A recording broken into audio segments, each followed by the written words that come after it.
જો સાસુ મેં આજે તો આખું કિચન સાફ કરી નાખ્યું. હા તો ખાલી રસોડામાં શું વહુ બેટા હમણાં મારી દીકરીનો ફોન હતો એને તો આખું ઘર સાફ કર્યું. અને સાસુમાં ઠંડી પડવાનું ચાલુ થયું જ ને તો આમ જો અડદિયા બનાવી નાખ્યા. તમને ને તમારા દીકરાને બેયને બહુ ભાવે જ ને. મારી દીકરી તો આવું એકુક તો કરે જ નહીં. એને તો અડદિયા ને ખજૂર પાક ને ચીકી ને બધું હાગમટે બનાવી જ નાખ્યું. એ સાસુમાં શિયાળાની ઠંડીમાં તમારા પગ બહુ જ ઠરતા હોય ને જો તમારા માટે મોજા લઈ આવી. હા લાવ વહુ બેટા પણ મારી દીકરીએ તો સાલ મોકલાવી કે આખા શરીરમાં ક્યાંય ઠંડી જ ન લાગવી જોઈએ. ઓહો સાસુમાં પણ એક વાત તો છે જો દીદી હું કરું એના કરતા બધી વસ્તુ 10 ગણી કરે કા. હા તો એમ કાંઈ હોય દીકરી કોની?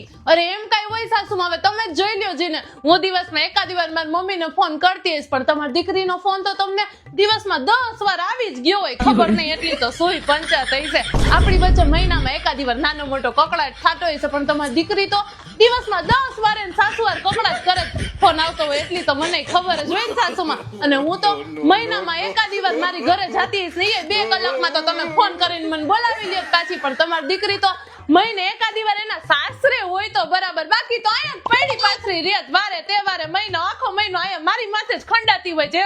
બધું મારા કરતા 10 ગણું કરે હો ને સાસુમાં. વાત તો તમારી સાચી પણ દીકરી કોની સાસુમાં તમારી જ ને હે.